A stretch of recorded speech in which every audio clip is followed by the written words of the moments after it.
des années 80, Roland s'impose progressivement comme l'un des constructeurs majeurs de synthétiseurs analogiques.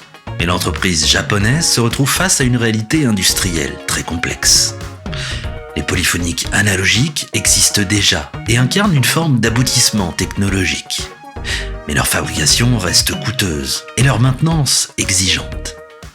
Les circuits à oscillateurs contrôlés en tension, utilisés dans la majorité des machines concurrentes, nécessitent une calibration minutieuse et demeurent sensibles aux variations thermiques, ce qui complique la production en série et fragilise la fiabilité sur scène. Pour Roland, qui cherche à élargir son public, la question n'est plus seulement sonore, mais industrielle. Comment produire un synthétiseur polyphonique analogique stable, abordable et suffisamment simple pour être utilisé sans expertise technique avancée? Cette réflexion conduit les ingénieurs dirigés par Tadao Kikumoto à remettre en question l'architecture traditionnelle des oscillateurs. Plutôt que d'utiliser des VCO, Roland adopte une solution hybride déjà explorée dans certains instruments monophoniques de la marque, le DCO. Dans ce système, l'oscillation reste analogique, mais sa fréquence est contrôlée par une horloge numérique, garantissant une stabilité d'accordage bien supérieure aux standards de l'époque. Selon les tests internes, un VCO pouvait dériver de plusieurs hertz en quelques minutes, alors que le DCO du Juno 60 restait stable à quelques centièmes, même sur scène ou en studio surchauffé. Ce choix technique permet également de réduire le temps de calibration en usine et d'améliorer la cohérence entre les différentes unités produites. Un avantage déterminant pour une fabrication à grande échelle.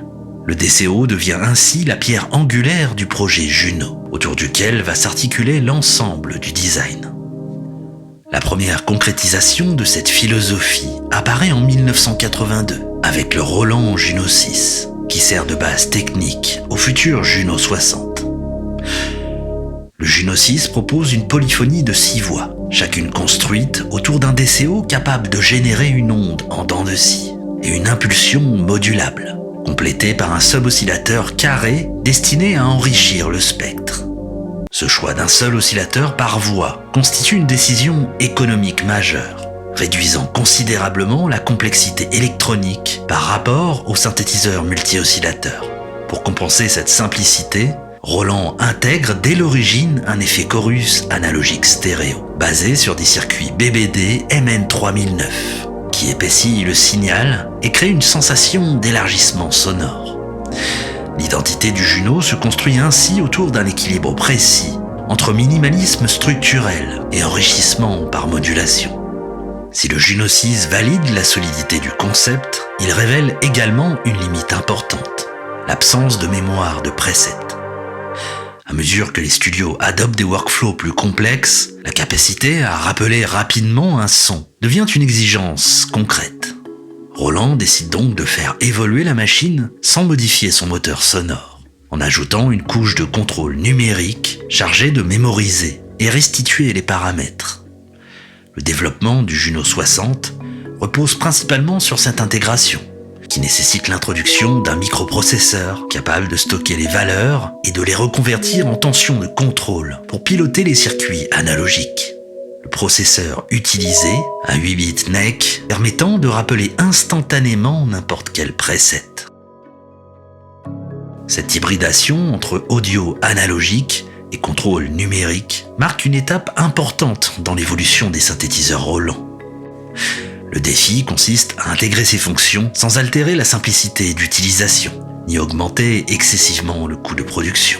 Contrainte que Roland parvient à respecter en conservant l'architecture du Juno 6 presque intacte.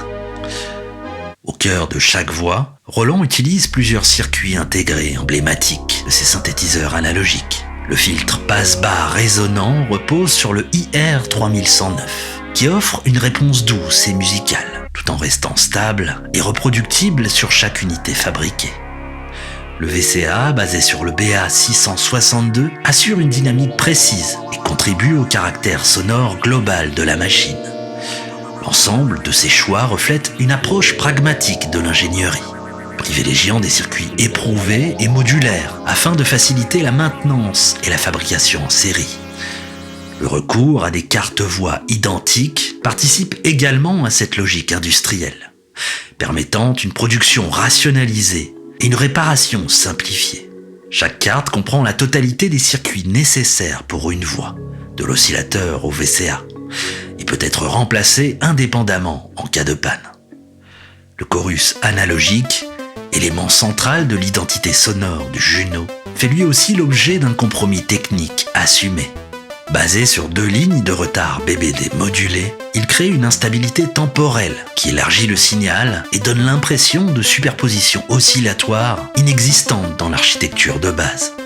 Ce circuit introduit un souffle caractéristique, conséquence directe de la technologie employée, mais Roland choisit de le conserver, estimant que l'apport musical l'emporte sur l'imperfection technique. Les ingénieurs ajustent soigneusement les tensions et la fréquence de modulation pour équilibrer épaisseur sonore et propreté du signal, démontrant le soin apporté à chaque détail de conception.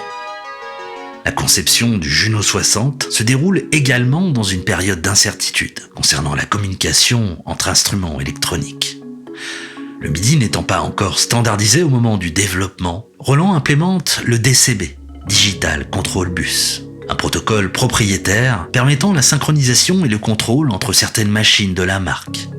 Cette solution transitoire permet d'envoyer les notes, les changements de programme et la synchronisation d'arpégiateurs, mais elle reste limitée à un nombre restreint d'instruments. Ce choix reflète l'état de l'industrie au début des années 80, lorsque chaque constructeur explorait ses propres solutions avant l'adoption universelle du MIDI en 1983. Sur le plan industriel, la réussite du Juno 60 repose autant sur ses choix sonores que sur son optimisation de production. La réduction du nombre de composants critiques, la stabilité du DCO et l'utilisation du circuit intégré Roland permettent de limiter les ajustements en sortie d'usine et d'améliorer la fiabilité globale. Le châssis, robuste mais relativement léger, est conçu pour résister à un usage scénique, tout en maintenant un coût accessible. La production totale s'élève à environ 5500 unités par an, pour un total estimé à 30 000 Juno 60, fabriqués entre 1982 et 1985, répartis entre l'usine de Hamamatsu et les marchés export.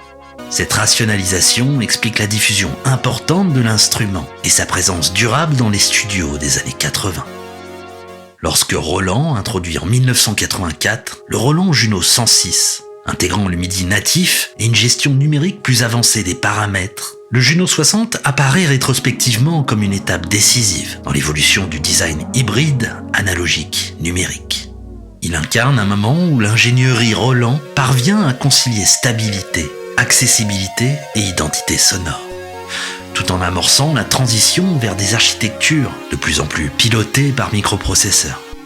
Ainsi, la conception du Juno 60 ne relève pas d'une innovation spectaculaire unique, mais d'une série de décisions techniques cohérentes visant à résoudre un problème concret. Démocratiser le synthétiseur polyphonique analogique sans sacrifier sa musicalité. Plus qu'une simple évolution du Juno 6, le Juno 60 représente l'aboutissement d'une approche d'ingénierie pragmatique, où chaque compromis technique contribue à définir un instrument stable, efficace et durable, dont la conception continue aujourd'hui d'être étudiée, comme un exemple marquant de synthétiseur hybride du début des années 80.